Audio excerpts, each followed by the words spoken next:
lose it, and the wise keep what he has given. We should interpret that a fool is one who remains with his nature, which is self-love, and does not work on tactics to be able to exit the will to receive. Although there are many ways and tactics to exit one's nature, he remains as naked as on the day he was born, without another clothing, a clothing known as the will to bestow.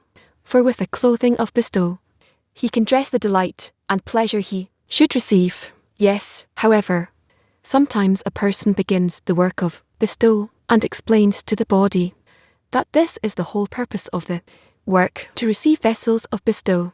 However, after all the arguments with the body tells him you cannot change the nature that the Creator has created. And since creation is regarded as existence from absence, it is only in the form of desire to receive. So how dare you say that you can change the nature that the Creator has created? It was said about this, "Come unto Pharaoh," meaning we will go together. I will go with you so that I will change the nature. And all I want is that you will ask me to help you change your nature and invert it from a desire to receive into a desire to bestow. As our sages said, man's inclination overpowers him each day, and were it not for the Creator's help, he would not have overcome it. However, we should understand why the Creator needs him to ask of him. This is suitable for flesh and blood who want the honor of being asked, so as to know that he has helped him. But how can such a thing be said about the Creator? However, the rule there is no light without a vessel, meaning that it is impossible to give someone a filling if he has no desire. As long as there is no desire for something, if you give him, he will have no taste in it. Therefore, he will not be able to appreciate it, and will not keep it from being stolen. That is, there are people who do understand the importance of the matter, and will take it from him. This is why a person should ask for the Creator's help, so that if he's given some illumination from above, he will know how to keep it from the external one stealing it from him, for they do know the value of light. Good morning, dear friends, great friends. Today, preparation is given by Max 7, and we are thankful to the Creator for this. It's a very important beginning of the day of the lesson. You know, we have very important topic today, the connection between the friends, and we truly hope that with this beginning, we'll be able to aim the connection between us in such a way that the Creator will fill the connection between us, and will be able to connect as one man with one heart, so as to fill the whole world clean. And our great teachers, our great Rav, and of course bring contentment to the Creator. The efforts that we make are the main thing. This is our work in practice. That's what we can do. So today let's try, come together and raise the greatness of the friends, the greatness of our teachers, the greatness of the Creator above our own, and in such a way we'll certainly succeed in everything. Andre, let's read an excerpt together. Article 91 should always sell the beams of his house. Each of them had a spark of love of others, but the spark could not ignite the light of love to shine in each. So they agreed that by uniting the sparks should become a big flame. Again, each of them had a spark of love of others, but the spark could not ignite the light of love to shine in each. So they agreed that by uniting the sparks should become a big flame. Let's connect around an active workshop. Let's now reveal the sparks of love of friends, which when united together will make one big flame. Again, let's reveal the sparks of love of others, sparks of love of friends, which when united together will make one big flame. And of course, if we open our hearts, we'll feel everyone is one as one soul. Let's open our hearts and feel that we are one whole only through the connection with the friends. That the Creator will help us open our hearts now, so that all the sparks that are in the friends will truly meet, and we will feel and understand that we were always together, and we'll have a fire now in the lesson. Yeah, these sparks are our yearnings, and the yearning of each and every friend. May we connect all these yearnings to one big flame of one deficiency in the center of the 10 in the world clear for prayer to the Creator. Each one of the friends here is the greatest of the generation, the Creator chosen deliberately, and we know how much effort each one is giving here, wanting that the friends will reach the goal And so we want to get closer and closer between us in order to bring contentment to the Creator. We have this great privilege to work this way between us. Precisely. Each friend brings very special sparks to the group. These sparks, we wish for them to become permanent. We can feel these sparks when we're together. This feeling of the sparks that are shining and connecting to each other and making holes in each other's hearts until they connect into a fire of love between us. That we grateful, appreciate it, and specifically now when we enter the lesson we very much want the light to work to correct their intention on. The sparks that our intention for connection would be to give contempt to the Creator. Excerpt number 2 from The Heart of Observing the Torah. Since the essence of love and unity is in the desire when each one is pleased with his friend, and there is no disparity of desire among them, and all are included in one desire by which they are included, in the upper desire which is the complete unity. We'll read again. The heart of observing the Torah, since the essence of love and unity is in the desire when each one is pleased with his friend, and there's no disparity of desire among them, and all are included in one desire by which they are included, in the upper desire which is the complete unity. Silent workshop. Let's ask that there be one desire for all of us, and that is to adhere to the Creator. Let's ask that there be one desire for all of us, and that is to adhere to the Creator. Dear friends, in the first part of the lesson, we'll learn lesson with Ari from April 12, 2022. Lesson is based on the article by Rabash. What is the need to borrow vessels from the Egyptians? You can find it in the study material, and we'll read it together in the 10. We have 33 minutes. 10 that finish ahead of time are invited to start a workshop on the main principles from the article. What is the need for borrowing vessels from the Egyptians? It is written, speak now in the ears of the people, that each man will borrow from his neighbour, and each woman from her neighbour, vessels of silver and vessels of gold. And the Lord gave the people's favour in the eye of the Egyptians. Our sages said, the disciples of Rabbi Ani said, do means please. The Creator said to Moses, please go and tell him, Israel, to please borrow vessels of silver and vessels of gold from the Egyptians. So the righteous will not say he kept, and they enslaved them and afflicted them, and then he did not keep, and they will come out with many possessions. This is perplexing. If the Creator wanted to keep his promise to Abraham, as it is written, and afterwards they will come out with many possessions, could he not make the people of Israel wealthy without borrowing vessels from the Egyptians? It seems like a fraud. So for it seems that they initially borrowed by deceit, meaning without intending to return. We should also understand why the Creator said to Moses to implore Israel to borrow vessels from the Egyptians. As it is said above, that do means please. Also, what is this imploring? It seems to mean that the Creator knew that they would object to it, so he asked Moses to speak to Israel. Thus we should understand the reason for Israel's objection to this. We should also understand the words, and the Lord gave the people's favour in the eye of the Egyptians. How can we understand such a thing which is completely contradictory? Although everything is possible from the perspective of the Creator, but from the literal perspective this is difficult to grasp. As it is written, and the more they afflicted them, the more they multiplied, and the more they spread out, and they detested the sons of Israel. Our sages said it shows that they were as thorns in their eyes. It follows that from thorns, meaning being unable to stand the people of Israel and seeing them as thorns, they now turned completely around, and the Egyptians liked the people of Israel in the Creator's promise to Abraham, and afterwards they will come out with many possessions. Should understand the whole matter that is presented there. And he said to him, I am the Lord who brought you out of Ur of the Chaldeans, to give you this land to inherit it. And he said, Lord God, by what will I know that I will inherit it? And he said to Abraham, know for certain that your descendants will be foreigners in a land that is not theirs, and they will be enslaved and oppressed for 400 years, and afterwards they will come out with many possessions. Here too we should understand the answer that Abraham received to the question by what will I know that I will inherit it, since the Creator's answer was this question.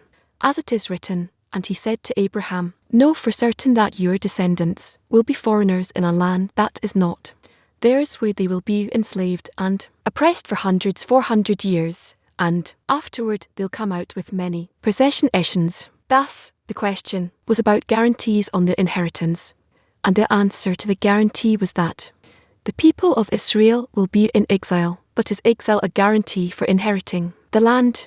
Explain the meaning of this question. It is known that there is no light without a clay. That is, it is impossible to receive filling if there is no lack. A lack is called clay. And when Abraham saw what the Creator wanted to give his sons, he said, "I do not see that my sons will have a need for the spiritual inheritance of the land." He said if they receive a small illumination, they will be content, because the smallest degree in spirituality brings more pleasure than all the corporeal pleasures in the world. Accordingly, when they receive some small illumination, they might think that there are no greater degrees than what they have attained, and will therefore have no need to ask for anything more. Because of this, Abraham's question to the Creator was, "By what will I know that they will have the need to inherit the spiritual land?" Thus, he was asking the Creator to tell him how it might happen that they will have light without a vessel. And Abraham understood that the Creator gives the light, but the vessels, meaning a desire for greater lights than they already received, who would make them see that they need to achieve greater ascension than they feel. Now, there's a rule in spirituality that anything spiritual that comes to a person makes him feel unsurpassable wholeness, since anything spiritual is a complete feeling without any deficiency. Otherwise, it is not regarded as spiritual, for only in a corporeal matter can there be pleasure, and still we feel that there is a greater pleasure. This is not so in spirituality. Thus Abraham wondered how and through what they would have a need to ask the Creator to give them greater degree, called inheritance of the land.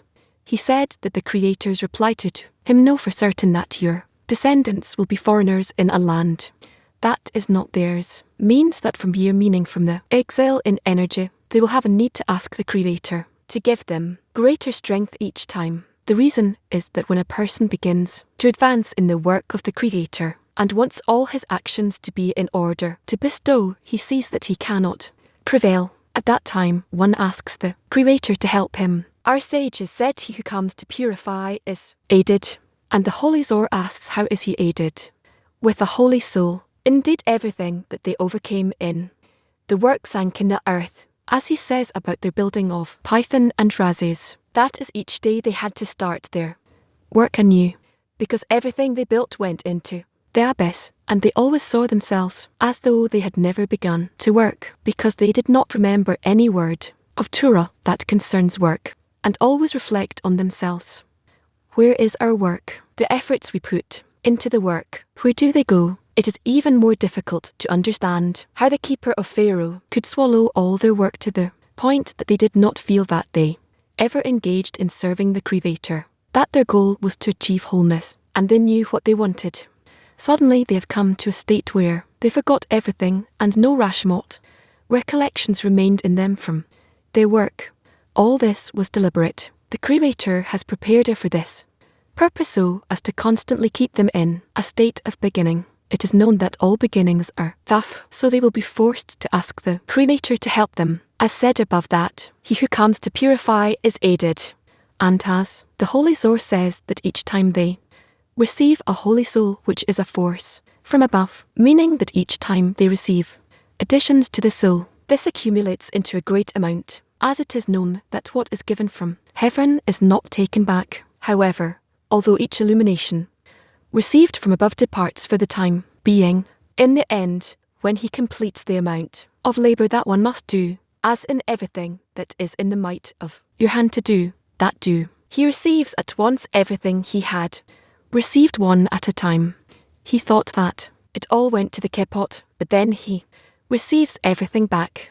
According to the above, it follows that the whole matter of the exile in Egypt was in order to receive vessels and a need for the great lights called inheritance of the land. This is what Abraham was perplexed about, and said that he did not see that his sons would have a need for these great lights. And since there is no light without a clay, it turns out that even if there is a desire to give them, they have no in which to receive. For this reason they were given the exile in Egypt through the questions and arguments of the Egyptians. They will be continuously emptied from what little kosher they had acquired, for they suckled from them. For this reason, they will always need to ask the Creator to illuminate their way for them so they can go forward. But they say that they kept going backwards, which is why they are wrote that at the time of the Exodus from Egypt, the people of Israel were in 49 gates of impurity until the King of Kings appeared to them and redeemed them. This seems to contradict reason, since it is known that Moses and Aaron came to Egypt and spoke to the sons of Israel about the Creator wanting to bring them out from Egypt. They performed all the tokens in Egypt, and they saw the 10 plagues that the Egyptians suffered, and this must have brought Israel closer to kosher, and not the opposite, that they kept falling to a deeper gate of tumor to the point that when it was time to come out of Egypt, meaning when they had to have the best preparation for reception of the light of redemption, we see that when they received the light of redemption, they were in 49 gates of. Is this possible? As Baram explained, the exile in Egypt was in order to obtain the vessels of the Egyptians, but it was only to borrow and later to return to them. He interpreted that this matter of the Creator saying to Abraham, "You descendants will be foreigners in a land that is not theirs," was a guarantee of the inheritance. This meant that they would have need to receive the abundance from the Creator, since wanting to come out of the enslavement of the Egyptians can be only through the help of a holy soul. Then they will need the Creator's help each time, and from this they will have a need to draw higher degrees. Now we will explain the meaning of the exile in Egypt and the borrowing of the vessels from the Egyptians. We see that when Moses and Aaron came to the sons of Israel, as it is written, "And Moses and Aaron went and gathered all the elders of the sons of Israel, and Aaron said all the words that the Creator had said to Moses, and performed the tokens before the eyes of the people, and the people believed and heard." We see from this that as soon as Moses and Aaron came to the sons of Israel, they accepted all the words that the Creator has had said to Moses with faith above reason, and everything that the Egyptians made them understand with all the questions and doubts about the faith of Israel did not count at all, because they went above reason. For this reason, the fact that the whole time they were in exile could not impact them at all now. That is, once Moses and Aaron came to the sons of Israel with the Creator's desire to take them out of exile, they promptly took it upon themselves not to listen henceforth to the arguments of the Egyptians who came in the name of Pharaoh, king of Egypt, that it is better for them to remain under their governance than who tried to make them see that the way of the Egyptians was true and they should not listen to what Moses and Aaron were telling them. We see that you are yelling, "Let us go and sacrifice to our God." This made you think that you should leave Egypt and follow them, and we understand that you want to listen to all that they are telling you with eyes shut. Can this be while we are making perfect sense? You have nothing to reply to us, yet you insist that you are willing to go all the way according to the words of Moses and Aaron. From this we see, after Moses and Aaron came with a message of the redemption, that now they were coming out of enslavement, for they were unable to do holy work.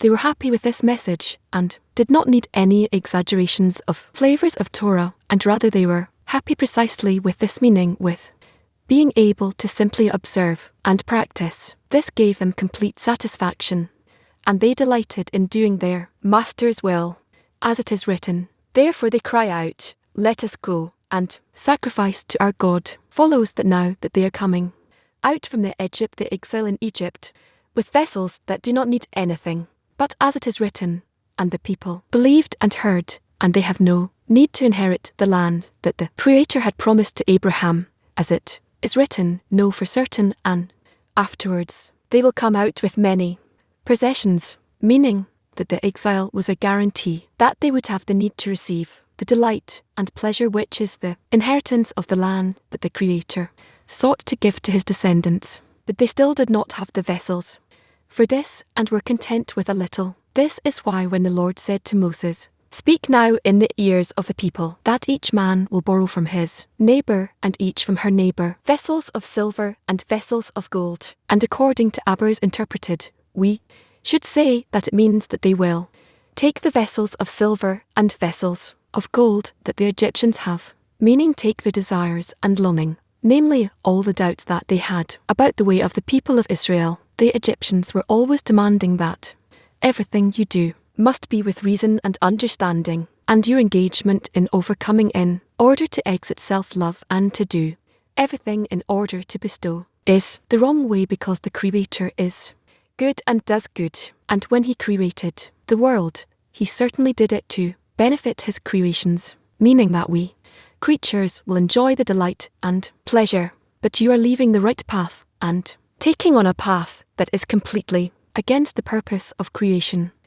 You are telling us that this is the true way, that you do not need anything for self-love, but to do everything in order to bestow contentment upon the Maker. But whenever the people of Israel heard that the Egyptians slandering the path of bestow, they would run from them, meaning they ran from these thoughts when they came to confuse the thoughts of the sons of Israel and instill their views in the hearts of the son of Israel.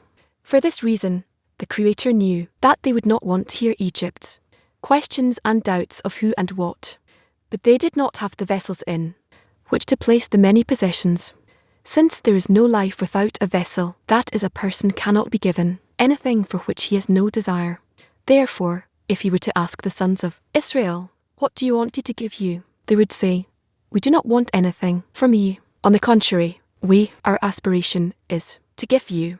On the contrary, our only aspiration is to give you, and not that you will give us." Thus how can they receive the delight and pleasure called many possessions, which is considered that He want to give them, that they have no need for this? This is why the Creator wanted them to take the Egyptians' vessels, meaning their questions and doubts and all their desires, which are the vessels of the Egyptians. But they were not to really take those vessels, only borrow them. They would take the Egyptians' vessels only to have a need to satisfy those deficiencies, but not to really keep those vessels, because the vessels, meaning these thoughts and desires, do not belong to the people of Israel. It is only a temporary borrowing, so as to later return to them. That is afterwards, meaning once they received the filling that belongs to these questions, precisely through them, it will be possible to bestow upon them the filling. This is similar to receiving the lights that belong to their vessels, which are called vessels of reception in order to receive. However, they promptly threw away their vessels and used the lights that belong to their vessels, but received everything in order to bestow contentment upon the Maker. This is similar to what interpreted regarding, and He said that we see that when wanted to glorify Morai, as it is written, and the king said, "What honor or dignity has been bestowed on Morai for this?" And the king said to him, "What is to be done for the men whom the king desires to honor?" Haman said to the king, "Let them bring royal apparel." Accordingly, he asked, "How such a thing be? How can such a thing be? If the king wants to honor Morai," he asks Haman, "what is to be done for the men whom the king desires to honor?" He answers that this implies to the order of imparting abundance upon the lower ones. The Creator certainly wants to give honor and greatness to the righteous, which is more high the righteous. But should He ask the righteous, "What do you want me to give you?" the righteous will say that he does not want to receive anything. On the contrary, all he wants is to bestow upon the king. This is why they had to ask the Haman in him who understands that it is good to receive. And then he said, "And do so to Morai the Jew," meaning that he will receive the honor and greatness not in the vessels of Haman, which are called receiving in order to receive, but receiving in order to bestow. Similarly, we should explain concerning the borrowing of the Kalaim from the Egyptians. When the Creator asked Moses to ask Israel to borrow Kalaim from the Egyptians, we asked, why did the Creator have to ask Israel for such a thing? Why would the people of Israel not want to borrow these vessels? The answer is that when Moses and Aaron came as the Creator's emissaries to bring the people of Israel out from the exile, it is written, "And the people believed and heard," meaning with faith above reason. They did not need anything or had any desire for high degrees. They were content with being able to engage in Torah and mitzvot without any disturbances from the Egyptians. This is similar to what we said above, that he said that if the king were to ask Morai the righteous, what honor and greatness do you want me to give you? He would reply that he does not want to receive anything from the king, but on the contrary, he wants to give to the king. This is why the king asked Haman what to do with the man whom the king desires to honor. Haman knew what to ask. He said, "Let them bring royal apparel which the king has worn, and the horse on which the king has ridden." Because of that, the king needed the vessels of Ham, meaning what Ham understands that he need to receive from the king. This is why he has to ask Israel to borrowing the vessels from the Egyptians. So, meaning temporarily. So they will have desire and craving to satisfy all the lacks that the Egyptians demanded to satisfy. He had to ask because the people of Israel would settle for what they had and would always run from their thoughts and desires. But now they are told to listen to the questions and doubts of the Egyptians. And since he promised Abraham that afterwards they will come out with many possessions, he needed them to take the Egyptians' vessels only as borrowing and then give them back. That is, they have nothing to do with their borrowing, and what they took was only temporarily to be able to receive the lights called inheritance of the land,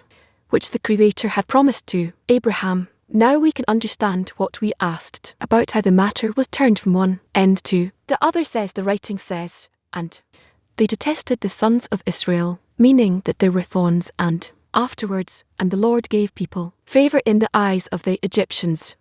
Wanting to hear the questions gave favor because they thought they were going their way, and the Lord gave the people's favor by telling them to borrow the vessels from them, since this was what the Egyptians wanted, and what in our work we should also relate to it, or still not yet state, where the children of Israel want to run away from these vessels of the Egyptians. They had enough of them. They don't want to hear them, and they want to follow their teachers, Moses and Abraham, with their eyes closed and no business with the Egyptians and all their arguments, and the reason and the feeling that they are founded, and they are not ready. They're not willing to hear you have to reach such a state. Also question of what does it mean to return the vessels. You borrow them and then have to return them. We'll go through a lesson from April 12, 2022. What is the need for borrowing the vessels from the Egyptians? Is written, "Speak now in the ears of the people that each man will borrow from his neighbor, and each woman from her neighbor, vessels of silver and vessels of gold." And the Lord gave the people's favor in the eyes of the Egyptians. Our sages said, the disciples of Rabbi said, "Do means please." The Creator said to Moses, "Please go and tell them, Israel, to please borrow vessels of silver and vessels of gold from the Egyptians, so that the righteous will not say, he kept and they enslaved them and afflicted them, and then he did not keep, and they will come out with many possessions." This is perplexing. If the Creator wanted to keep his promise to Abraham, as it is written, and afterwards they will come out with many possessions, could he not make the people of Israel wealthy without borrowing vessels from the Egyptians? It seems like fraud, for it seems that they initially borrowed by deceit, meaning without intending to return. That's why he asked Moses to implore Israel to speak to Israel in that case. What is the reason for the resistance of Israel to objection of Israel to this thing? When we hear this article, we need to think not of the externality of this article but about its internality, meaning that it's not speaking of some deed, some action, that some tale that took place thousands of years ago in the country of Egypt, with Pharaoh's rather Kabbalists write about what's happening with a person on the degrees that he climbs from the time of his birth to the end of correction, but they have no way to explain to us this topic using spiritual words, such concepts with which we will not understand anything. I have such writings about Salam, where he writes in such forms that you can't understand at all what he's referring to. Those are short variants of words, letter combinations that cannot connect according to the grammar at all. A letter within letter, all kinds of things that we don't understand. This language. The one who is in the spiritual world, above the barrier, meaning he has a screen, and he feels, and he sees how the lights spread and expand in him. This person necessarily understands what the writer writes, since he's also in the spiritual world, and then he has no problem. But we who are before the barrier, or below it, we have no way to hear or to see these signs and symbols, and accordingly imagine somehow what it's talking about. That is why Kabbalists chose for themselves the language of the branches, meaning they found a solution. Because what exists in the spiritual world also exists in this world, that in order to talk about the spiritual world they borrow names from this world and speak about it in using these words to describe the spiritual world. So when we hear or we read or speak of the spiritual world, meaning the states that a person undergoes in his internal development until he comes to the recognition of godliness, and later when he gets to know godliness more and more until he connects with the Creator and becomes like him, we should never forget it, that in all our books and everything that's written is written only in the language of branches. And if we are now reading about Egypt and Pharaoh and Moses, then too we need to come out of this historic picture. There's no history, there's no story or fairy tale or legend, rather we're talking about discernments inside of us. Moses is the point in the heart, Pharaoh is what seemingly resists this point, and the Creator is the general force that develops us. And nation of Israel is all the desires of a person that are willing to join this spiritual development. In Egypt are all the desires of a person that, against it, pull a person back or sideways. And if a person imagines this general and inner picture of his, how all the desires and thoughts and impulses, discernments, his qualities, are on such a map. Moses, Aaron, Pharaoh, nation of Israel, Egypt. Egypt in general, meaning the rule of Pharaoh over Israel, the dominion of these thoughts over other thoughts, such desires dominating other desires. If he's trying to depict this map gradually, he can begin to feel and then enter this picture and see what it's talking about. It says in Chamarti that there's nothing in a person cannot make himself accustomed to meaning from this picture that he imagines, and it could be totally false and unfounded, and he simply hears it and depicts something imaginary. You can gradually begin to feel the forces that work and how it's truly in him, and from this picture that's before his eyes, he will feel where it's in him, inside of him, and then he will begin to discover that all those forces are in him, and he himself is becoming a spiritual Pertu with all the lights around him, the surrounding light, the inner light, and the general surrounding light, and so on and so forth. And they will enter this picture more truly. Therefore, the key to success is to imagine this picture not literally, but using a spiritual interpretation. Is that clear? Read it. Continue. We should also understand why the Creator said to Moses to implore Israel to borrow vessels from the Egyptians. As is said above, that do means please. And what is this imploring? It seems to mean that the Creator knew that they would object to it. So he asked Moses to speak to Israel. Thus we should understand the reason for Israel's objection to this. Should also understand the words, and the Lord gave the people's favor in the eyes of the Egyptians. How can I understand such a thing, which is completely contradictory, although anything is possible from the perspective of the Creator, but from the literal perspective this is difficult to grasp, as it is written, and the more they afflicted them, the more they multiplied, and the more they spread out, and they detested the sons of Israel. When our sages said it shows that they were as thorns in their eyes, it follows that from thorns, meaning being unable to stand the people of Israel and seeing them as thorns, they now turned completely around.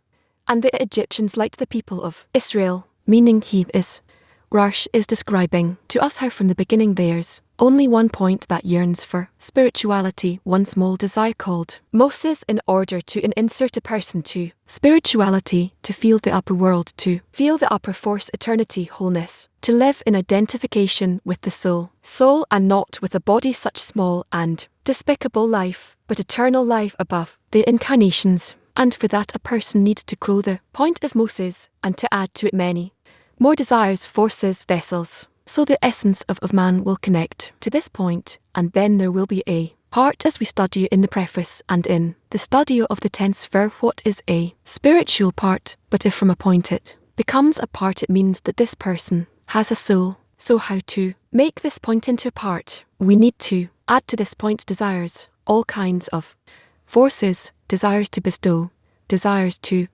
receive, screens, seemingly opposing qualities that specifically in the struggle between them and the intention between them, between darkness and light, there will be all kinds of discernments between good and evil and light and darkness, creator and created being. And then from that, as much as these discernments will be more opposed to one another and greater, this is called the soul. A person is greater. Therefore Moses has no other advice but to go to Pharaoh and to carry on the one hand the nation of Israel behind him, and on the other hand to add to himself the opposing forces, Pharaoh and the vessels at Egypt. And that's really the whole matter of the exile in Egypt, where when we add it to the point in the heart we receive from above, that we receive from above which is Moses, if we can add to it also the good forces, the people of Israel, that they also object to connection with Moses. They object to connection with Pharaoh and with Egypt, because the people of Israel is called vessels of bestow. Egypt is called vessels of reception. They are opposed to one another. They're unable to work with one another directly. We see how in this world we don't understand what it means to receive in order to bestow. How can it be that I will receive and enjoy and buy, that I will give pleasure to someone, I will delight someone, that is something completely unnatural. You can give seemingly directly. You can receive, but how can you receive in order to bestow? This is very difficult, but its essence is giving. It's an action of reception, but its essence is giving.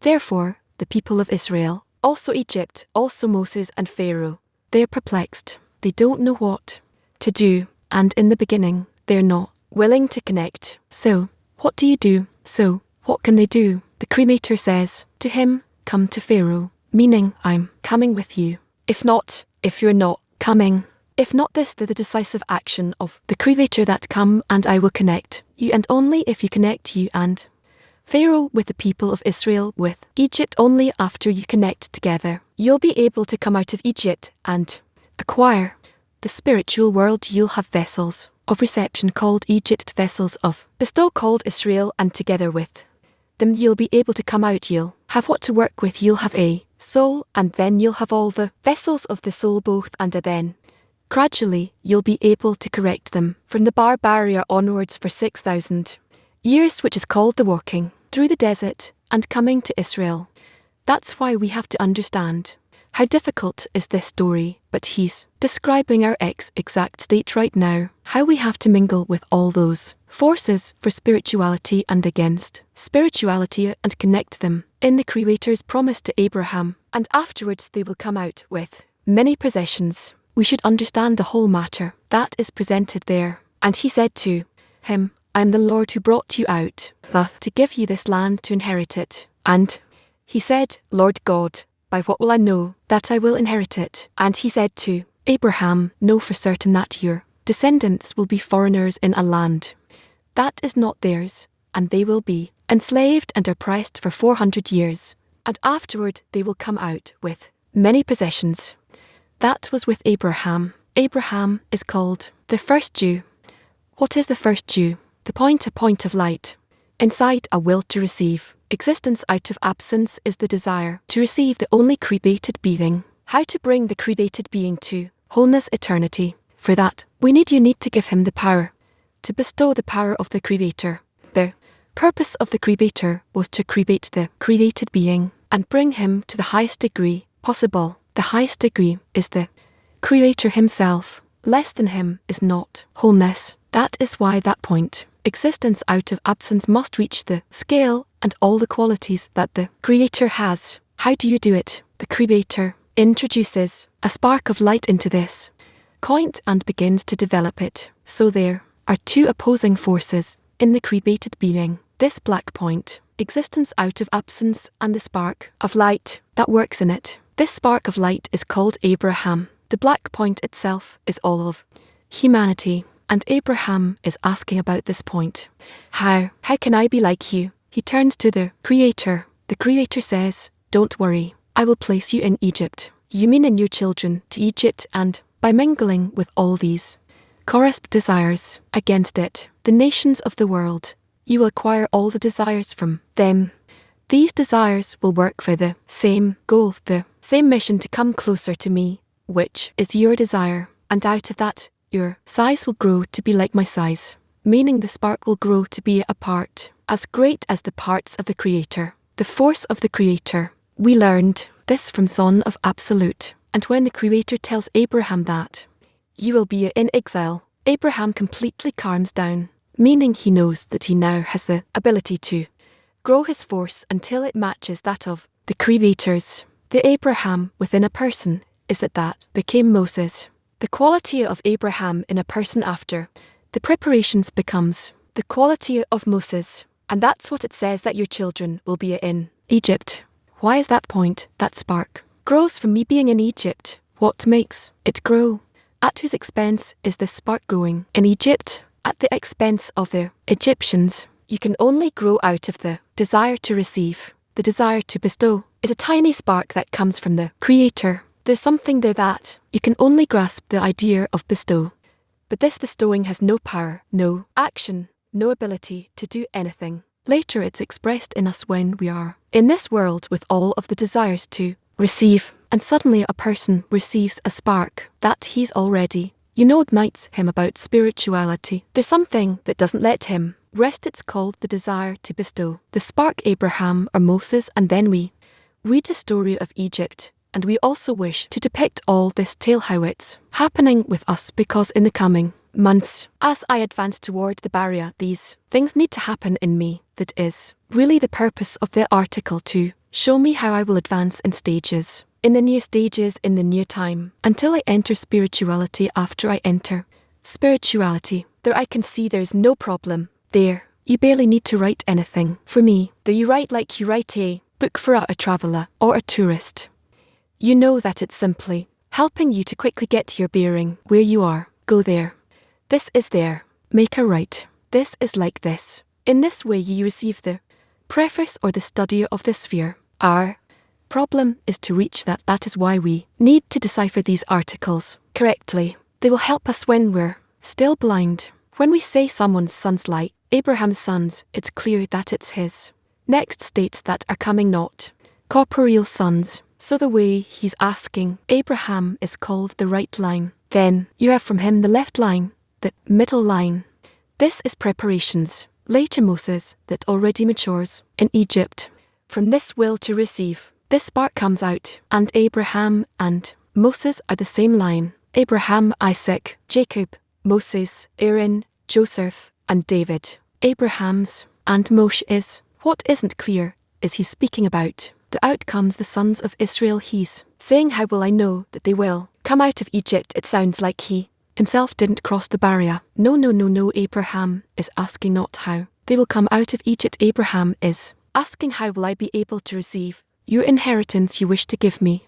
Everything, where will I receive it? I have no vessels. I have a small desire for ye. Where can I get a great desire for you, that I will want to be like you? So he says, don't worry, I'll arrange such a desire for you. Receive exactly to my size. As so Abraham did not go out, did not cross the barrier. Rob, hold on a second. No, we did not go. We did not cross it.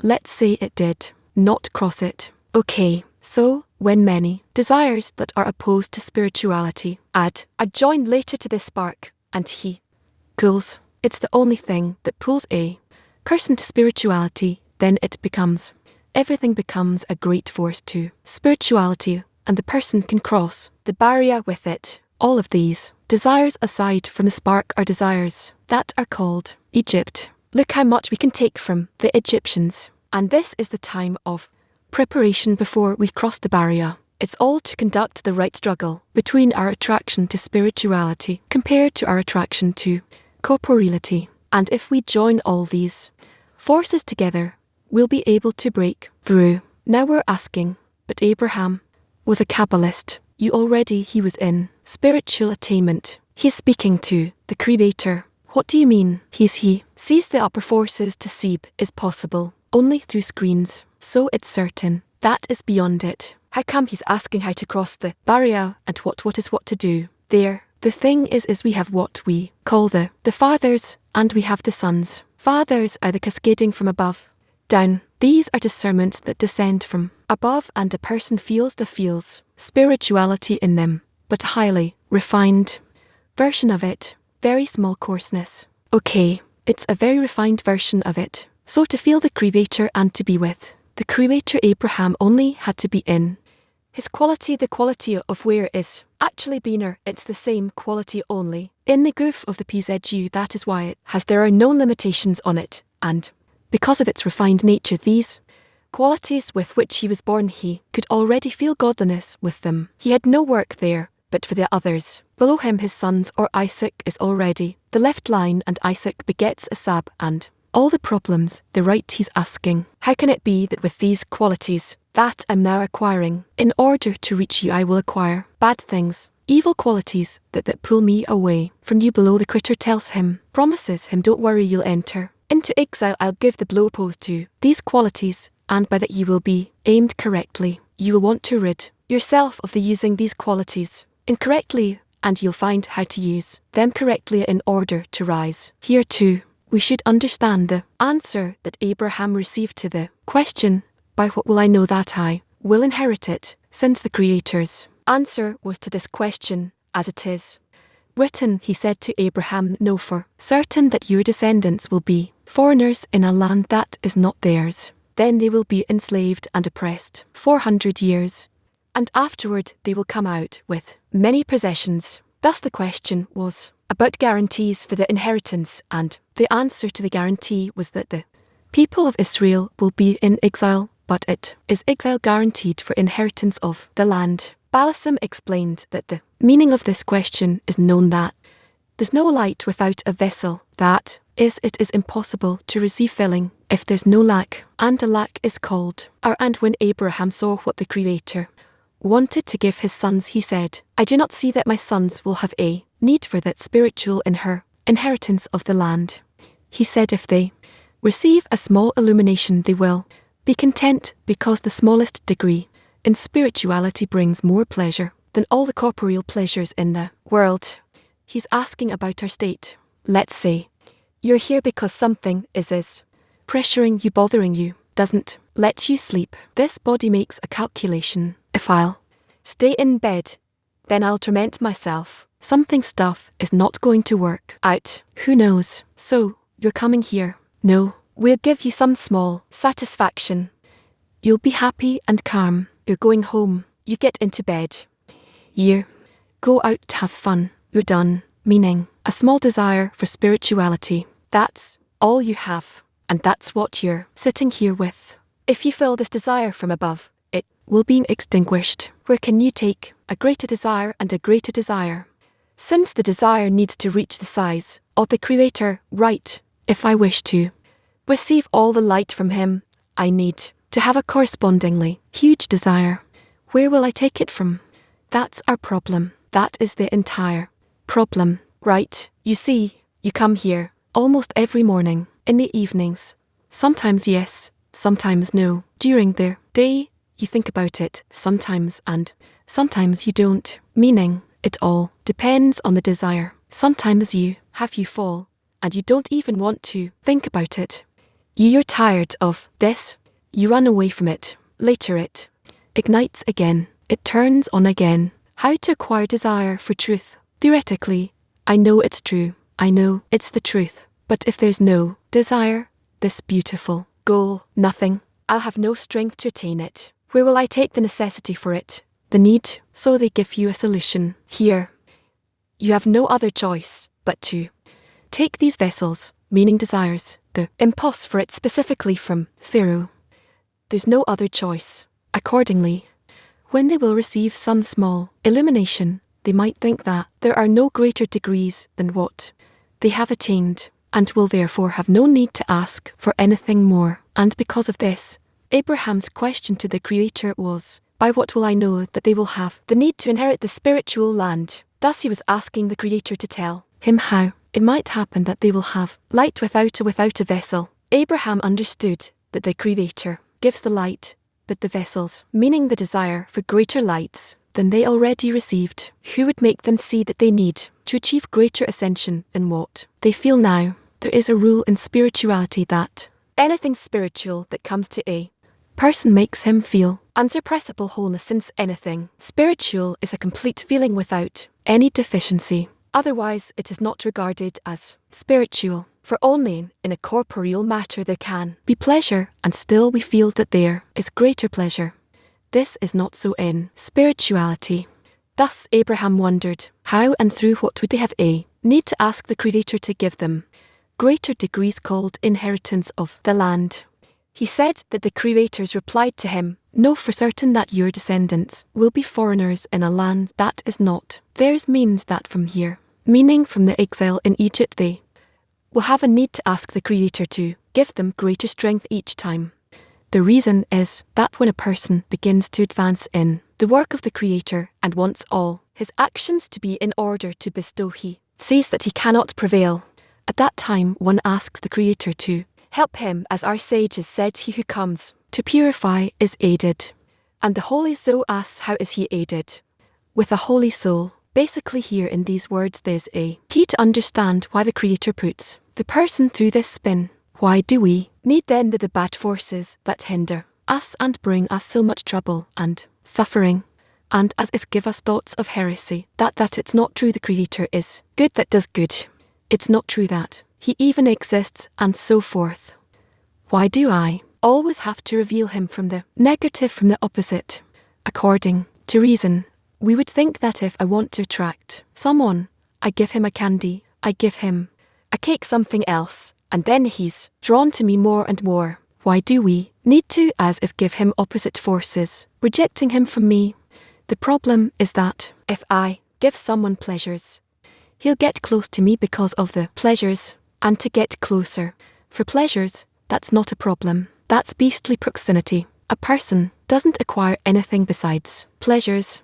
Here the goal of the Creator is that man will be like him, meaning to have his qualities, to reach eternity, to reach the greatness, adulthood, which is called the wholeness of existence, certainly above life and death, and above all the events we experience. Achieving that is possible only if a person is similar to the Creator in his inner qualities. How can that be done?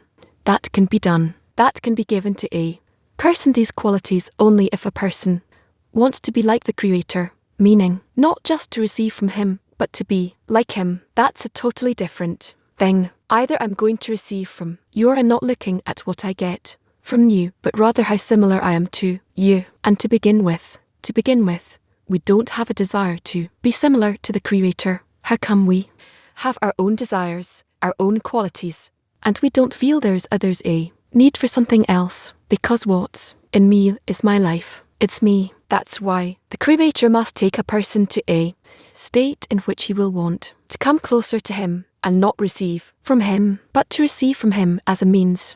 Rob is yelling at someone about the audio there. If you have a problem, turn to someone who knows. There's a responsible person for each thing. That's why the Creator needs to arrange a person such that he would want to resemble him. How is this done?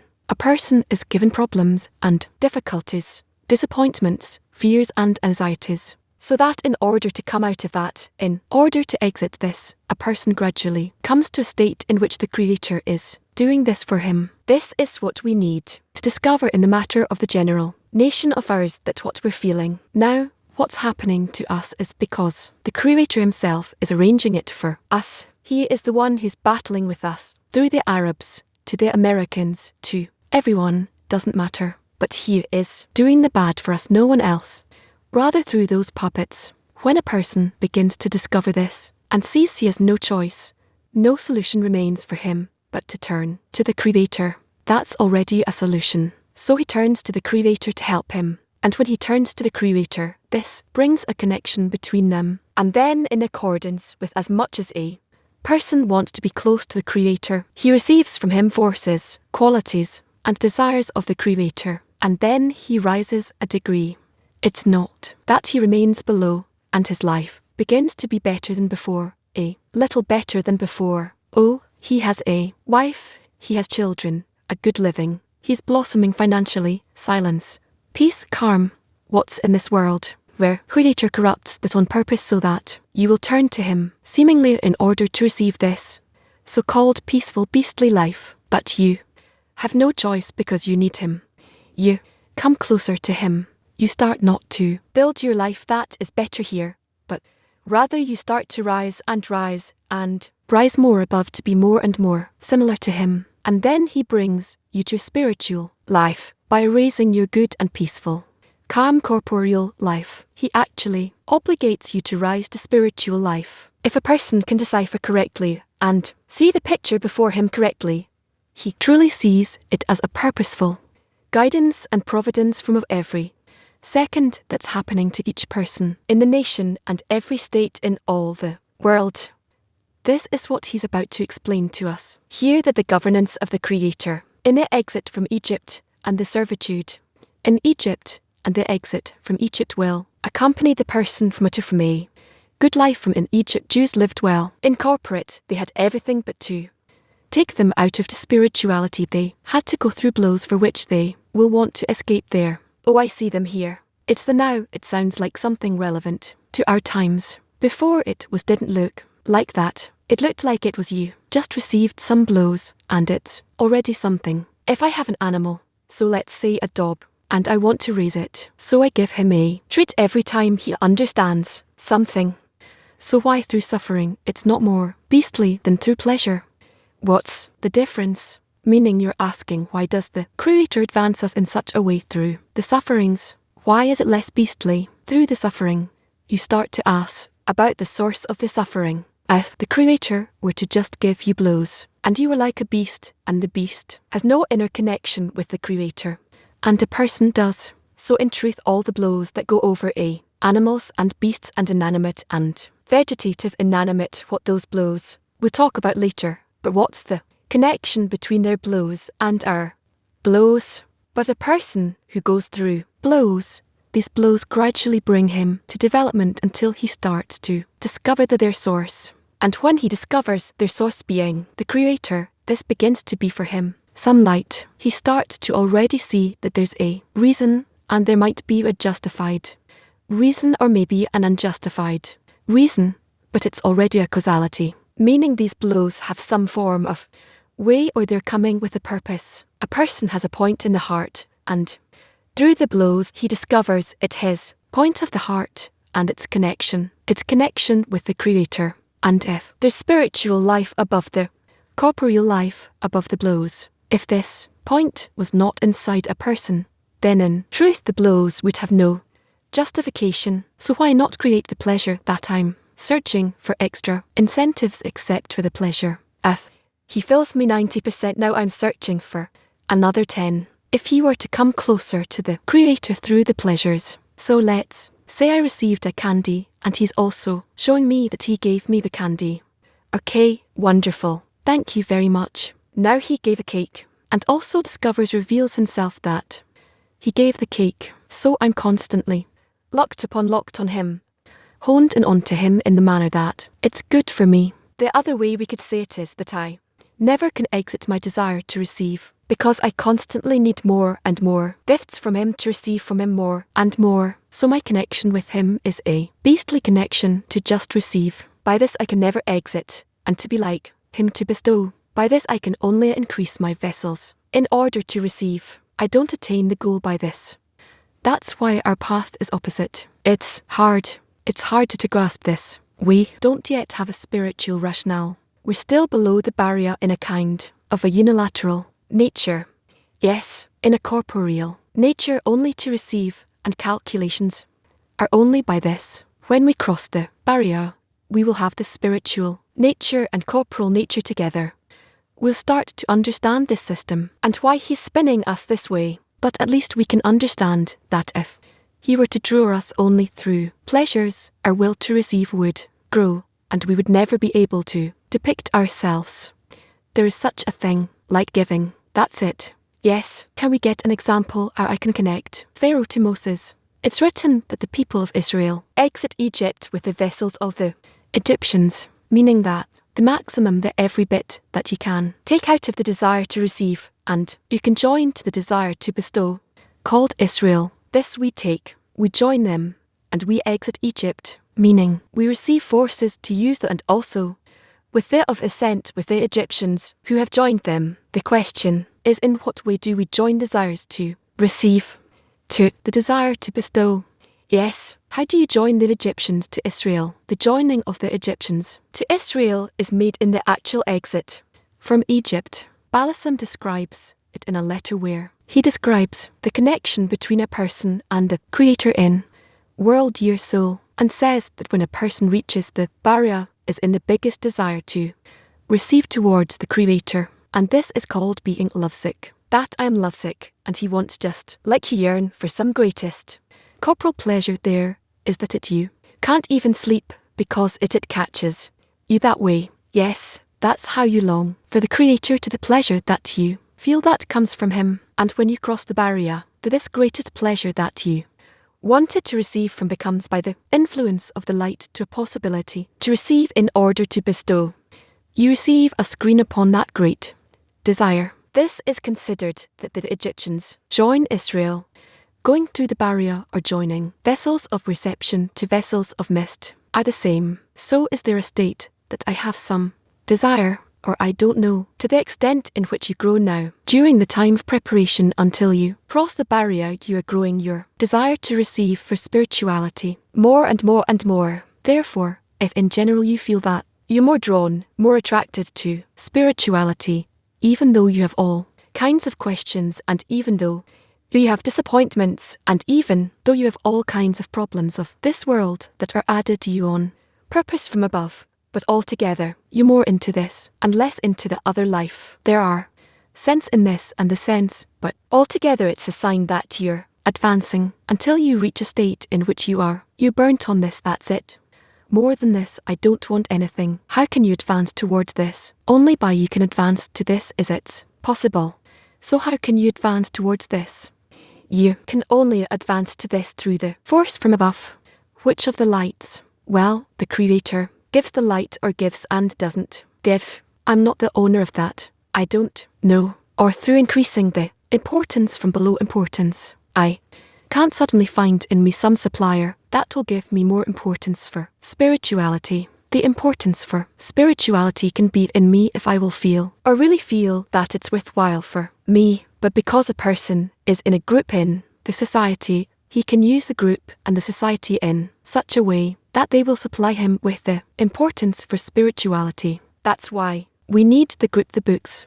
Yes, if I understand that the goal of all this suffering is for the best, so I kind of lose meaning for it. You're saying now, I hear, that all the suffering is for my benefits. Come on, bring me more suffering. I'll suffer more and we're done. Yes, it doesn't bother you until you get a blow. The moment you get a blow, you forget about that sentence, that the suffering is beneficial to you. No, yes, there is some kind of spark. That's correct.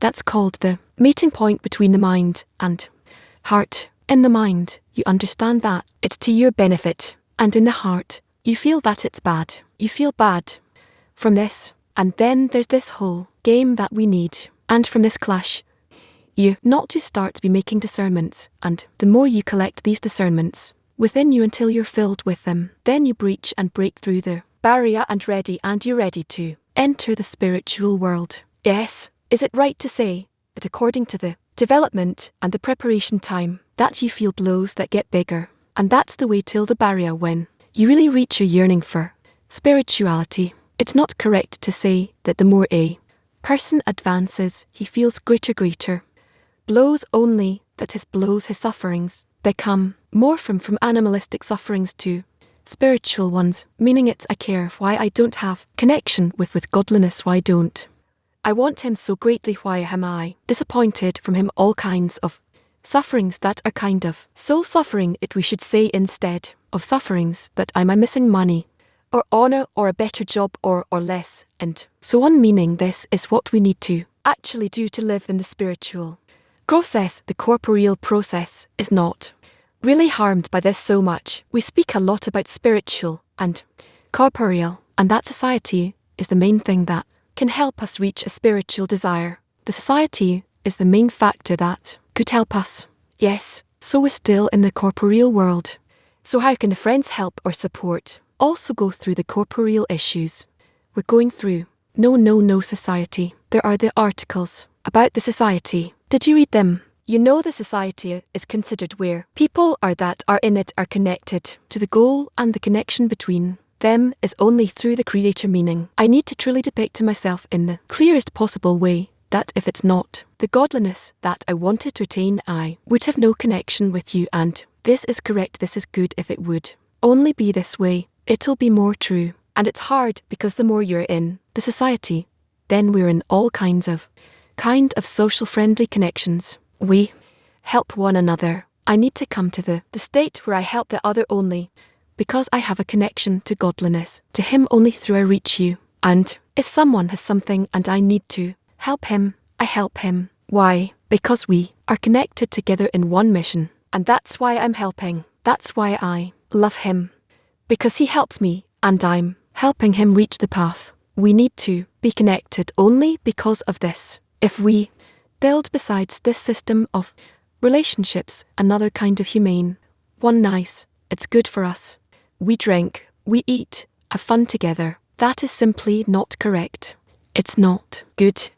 Gradually, it's impossible to create such an ideal system relations only through the creator. But in truth, we need to gradually build it only in this way, and we're given help from above with this. We're given difficulties, fights between people. Yes, we have hatred and honor and all kinds of especially envy, a very big force, and all these things help us build a system in which I have a very clear feeling that I need them, that my spiritual life depends on them, and that besides this I truly have no connection with them. But that which I have is above any other value that could possibly be clear, and I don't need to hide this from everyone. I need to actually show it to everyone that I love you because I need you for spirituality and for nothing else. This strengthens the group. That strengthens its purposefulness. If it's called a passive suffering, so I can discover what giving is and try and equalize to the creator. And they tell me that there's choice between me and the creator what I can do. But now, every person off the street, you put him in my shoes with my will to receive with all the conclusion I got in life. So, what freedom does he have? Is just choosing a bigger pleasure and he'll run towards it. It's the only thing he sees. You're asking about choice. No, I'm asking that supposedly from the path of suffering, so you can know what giving is. You can equalize. You're not doing it because you're truly trying to equalize. It's just your will to receive. I still don't understand the difference. You're saying that all your discernments come from within the desire to receive, correct? Well, and so what are you asking about that? So if I take a person off the street, that he knows there's a path, and he can come out of this state like we do in dissemination. I mean, you're saying it this way. If I were to go in any other kind of business, to develop, to study, to reach some kind of achievements, because now also I'm in some kind of business to develop here to learn to reach certain achievements, and there I use all kinds of my qualities, and here I'm using all kinds of qualities of mine. What's the difference? The difference is that what drives you. There is the profit that you see in this world, as we say here for the time being. Yes, you're also thinking to benefit something in this world, but gradually it will be clarified to you within this false goal is that there are higher goal, higher and higher. That is on another plane than the rest of the achievements. Now we learn this way that when a person develops from desire to money, to honor, to knowledge, and then to godliness. What is godliness? Everything that's in this world, there's something more than that. What's more than this world, more than that which I can receive here? Give me millions, give me many, basically pleasures, money, honor. That's towards these people. I don't want to look at them. What's good in their eyes? I'll be greater than them, and that won't satisfy me. I want to more than that. I want to disconnect from them. Not that it's more than them towards them, but disconnected from every degree even more above them. This is what I want.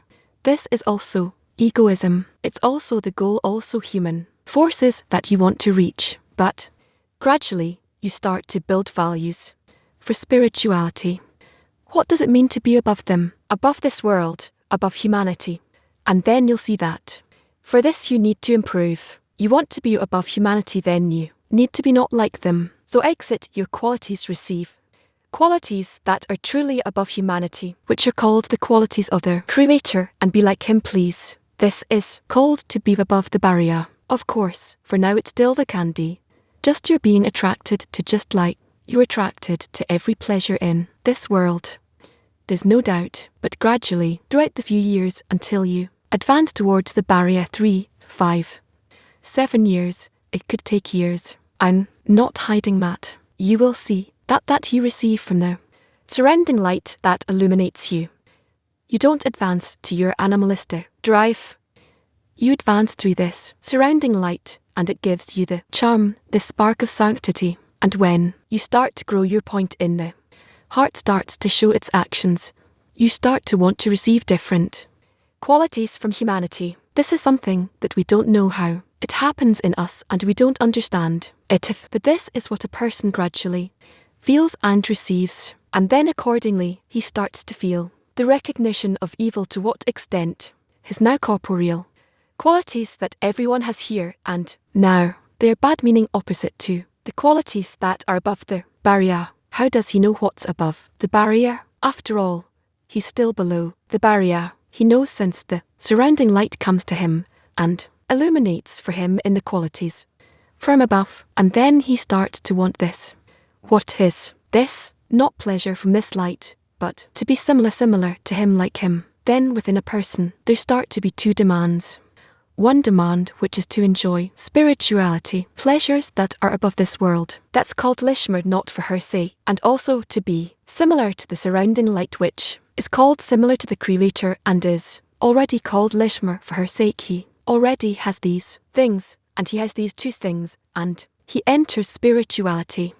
What does this mean? It's like he has desires to be similar to the Creator, and to enjoy to surrounding light, and then this wants to enjoy spirituality like we think here. So there becomes the left line, the shell impurity, and the true Pharaoh that we said here becomes the 3 impure shells in the right that he acquires. This becomes the qualities of the Creator right line. By suffering I am advancing. But there's a state that I do everything I can do, but it's a situation that I don't know what to do. The suffering keeps coming, and I can't sweeten them even a bit in order to advance. A bit to sweeten it, a bit less of suffering. What should I do that moment? If he organized everything, the Creator arranged everything around you besides the appreciation of the situation. The way to appreciate the state, you need to arrange the relation, the attitude towards the state that he arranges for you, and this relation to it convert the picture of this state from completely negative to completely positive. I'm telling you seriously, how does it happen with us? Sometimes I look, what cruelty, what things, that what then? It's explained to me, and I calm down. I understand, I agree. It all depends on the consciousness of it, the awareness of one's deeds, of his actions upon me. Meaning, if I reveal the goal in anything, in everything that he does with me, then I have no problem to agree with anything he does. What am I missing? What are you asking by that? I can mitigate or sweeten the situation. What am I missing in order to feel better, to see him, and to see what he does in me? Why is he doing this to me? That's the solution.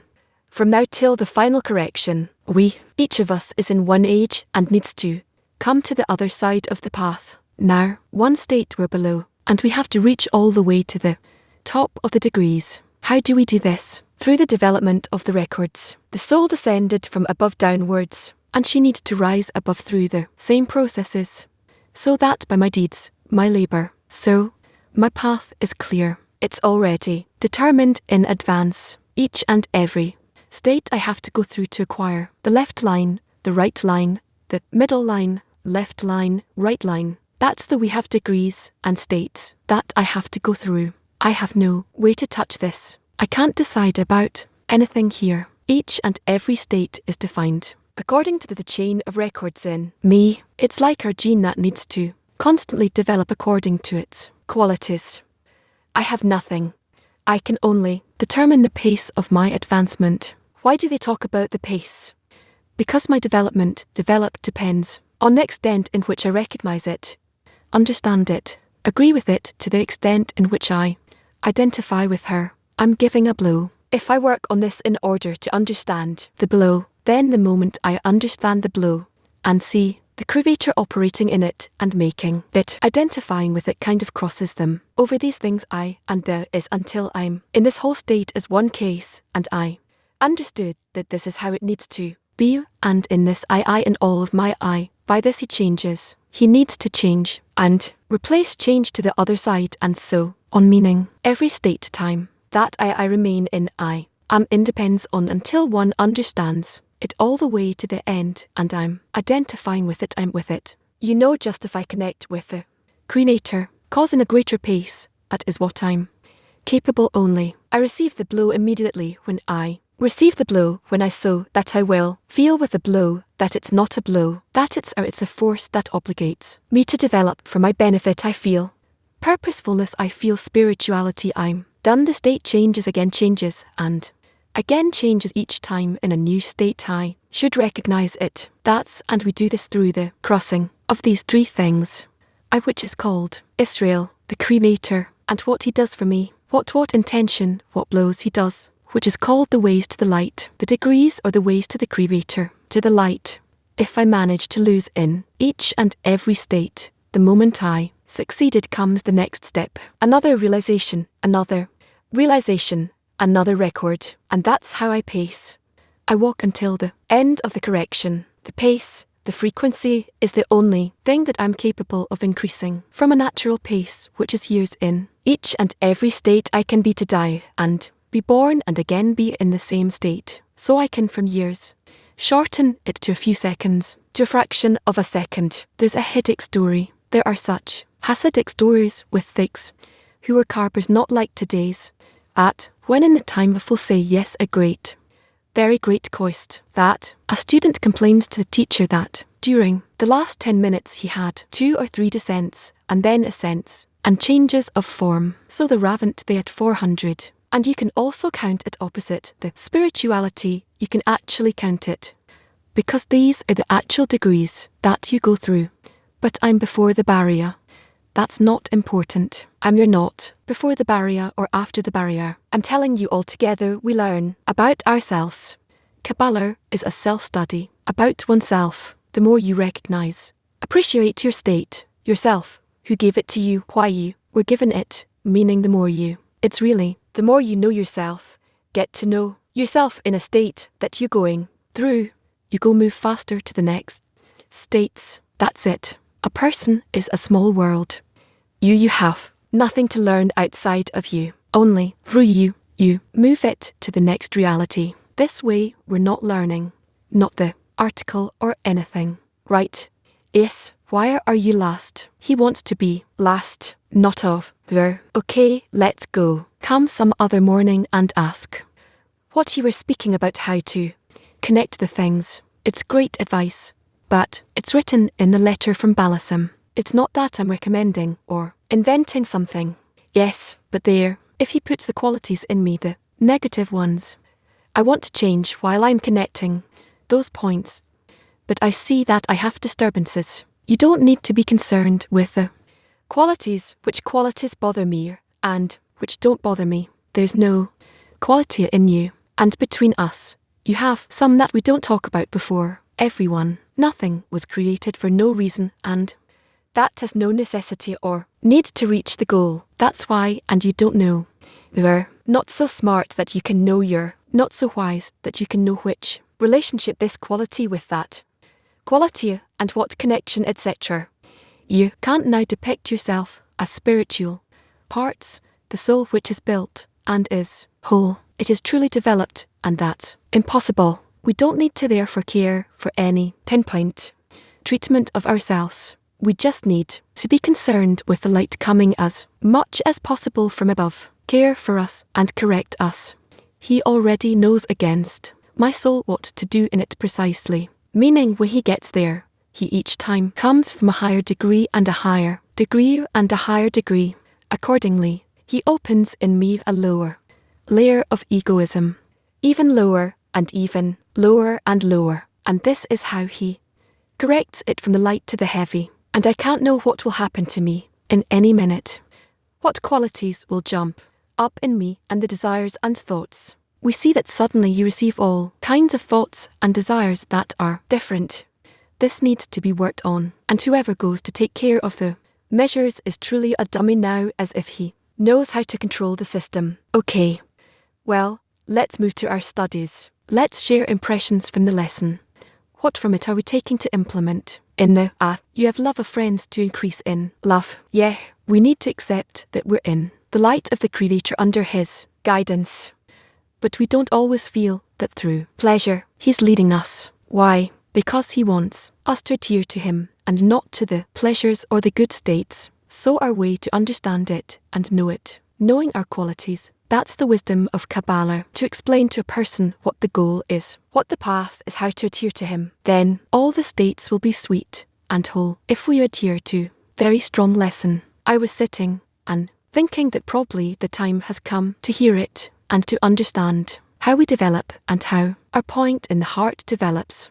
Why we need desires of the Egyptians, and is said, we need to come to a great desire to receive light, a complete light, and to cross the barrier is to join vessels of reception to vessels of bestow, and a person who receives blows, or the words of the root of the blows only through the upper root, we can reach this understanding, and in the end said nicely, we learn, we're studying about ourselves. Then it is a strong impression that the Creator wants to give all the abundance, and that's why we must develop a deficiency. And now we're going to move to a study between France led by the Kiev 110. Yes, dear friends, beloved friends, we are very happy to see you. Kiev 1. For us, it's such a big deal to give this lesson after such a great lesson that I've gave us. So the topic is, how did we come out with these great vessels? How did we acquire them with the great assets? So really in order to come out of the lesson. And he said unto him,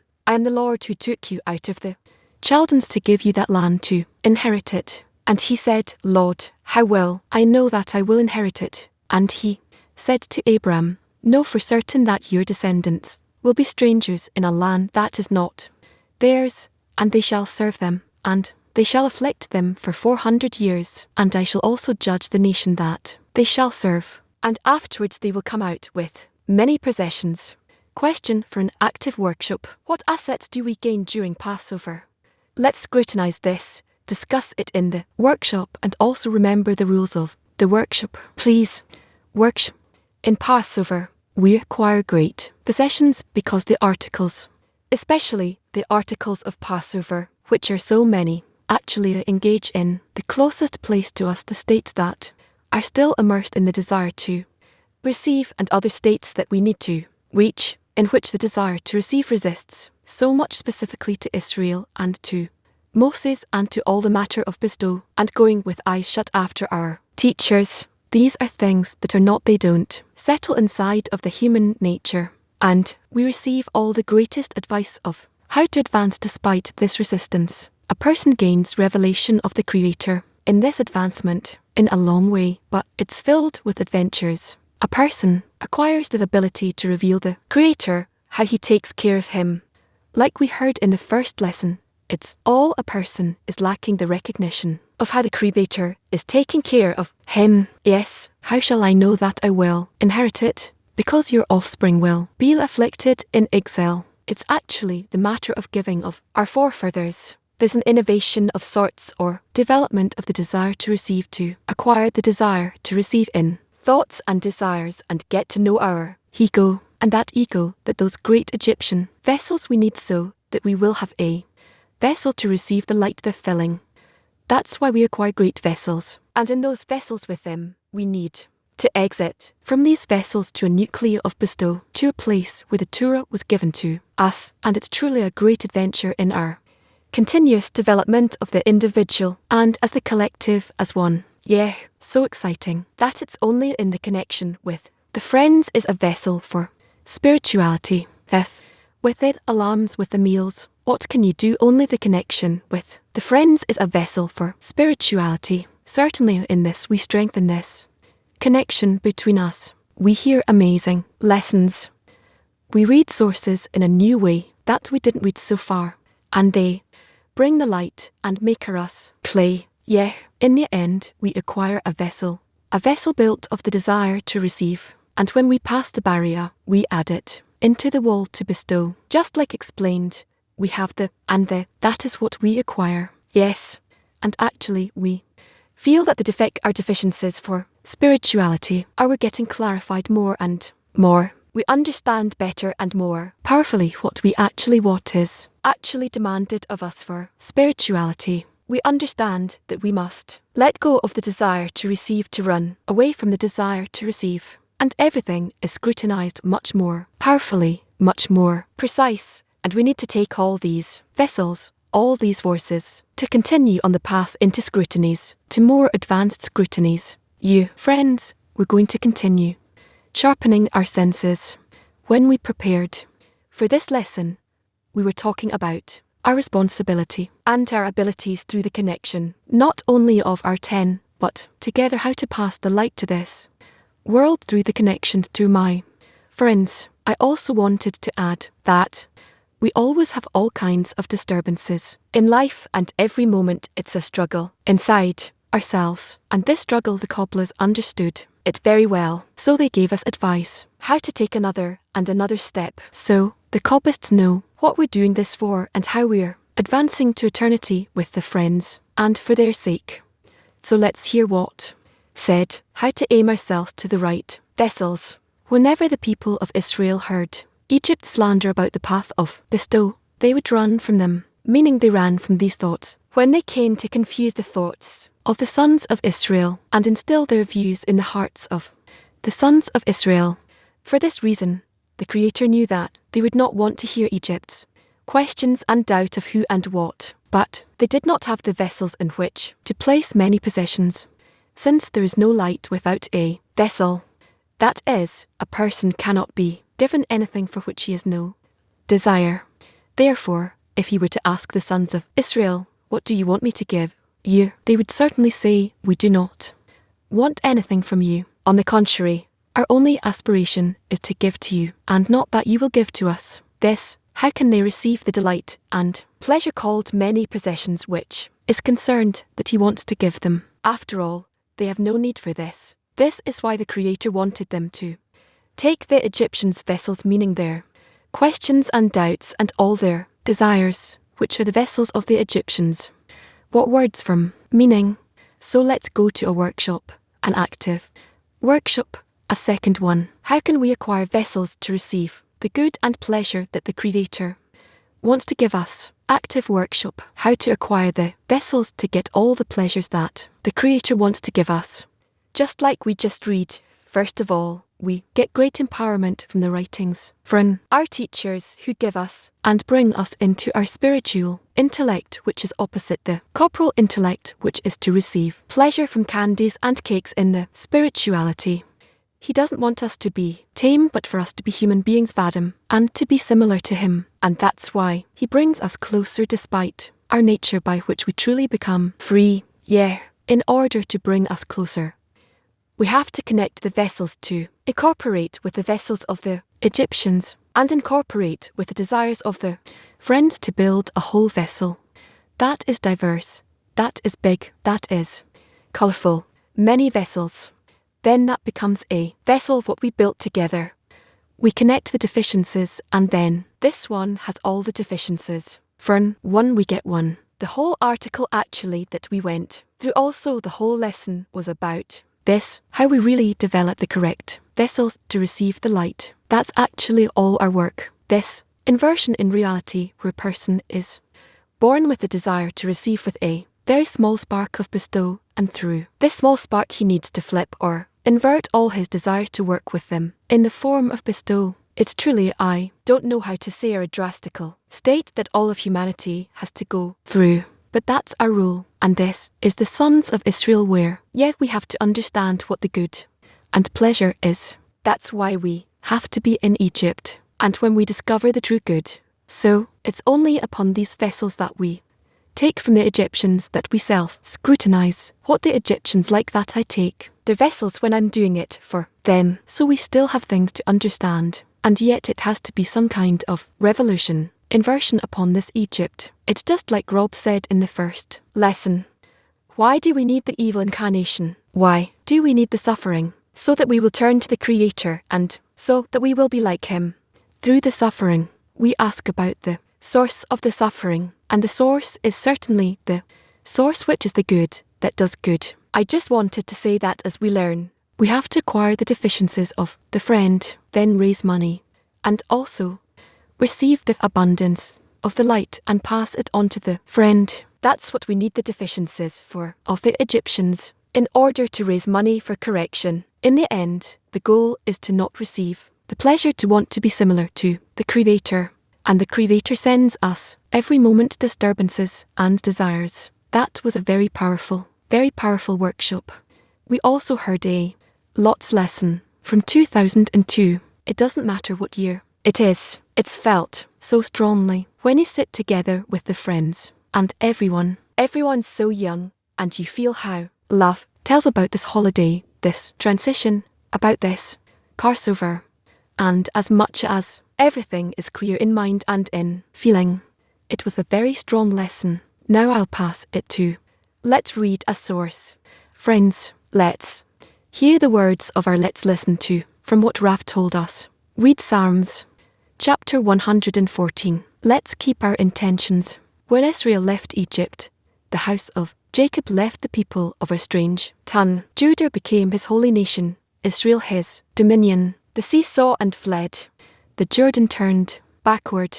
The mountains danced like rams' hills, like young sheep. What frightens you, O sea, that you flee? O Jordan, that you turn backward? You mountains, you dance like rams, your hills like young sheep from before the Master who created the earth from before. God, the God of Jacob, who transforms the rock into a pond of water, the flint into a fountain of water. These psalms disclose the greatness of the Creator, and the friends and teachers revealed to us such excerpts.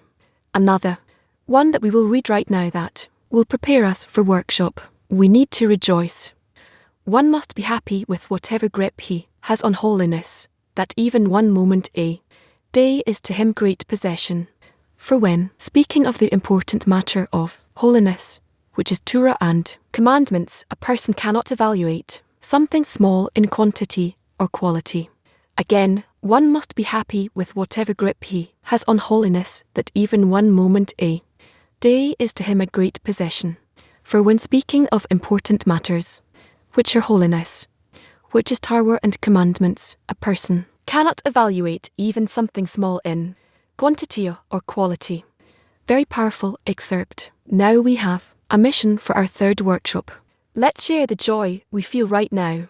Again, let's share the joy we feel right now. 10 that is done puts up their question mark in order to share in our general assembly. So we'll put up our question marks after we finish the workshop. Again, let's share the joy we feel right now. One of the most exciting Passovers we had, and such a special time we have here in Israel. So many challenges that we have, but still we're keeping our togetherness. So we're keeping our framework, learning about all these important discernments of Passover with all the world.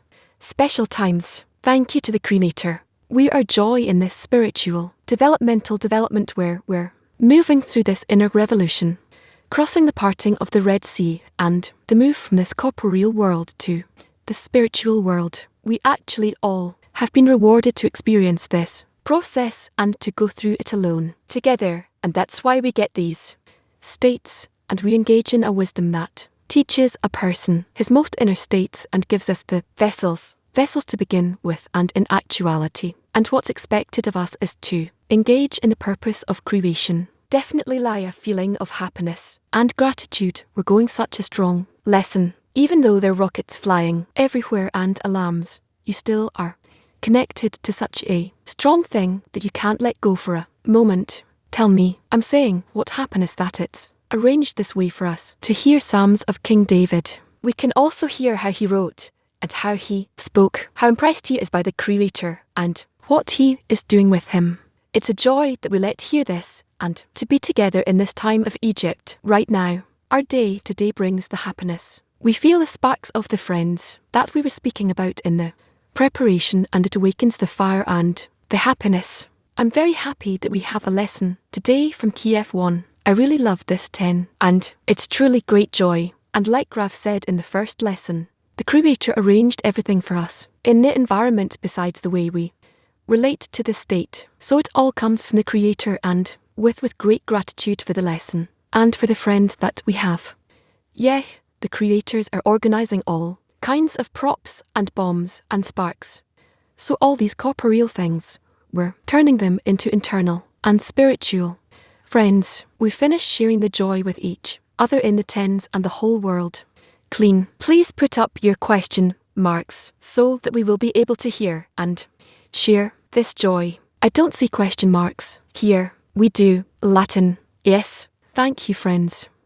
Thank you for the opportunity to participate. Thank you, Kier, for this lesson. The main happiness is the opportunity to rise from below upward. Even though we all have difficulties, the Creator gathered so many friends from around the world that we're getting importance for this work. And even though we have all these barriers, we can make sure everybody can cross these barriers and turn to the force that will let us do the work. Yeah, we're so grateful because no matter what we're going through, we have each other and we get to serve the Creator. And like what else out there, what else is there out there than to do that? Also, we are in gratitude and inspired on how Kiev gave us this lesson, the way that in the 10 we were able to go through this lesson. So the question about happiness was a great surprise. It brought us uplifting for the whole 10. Yes, good morning to all the friends in the world. Dear friends, we have immense joy in our 10,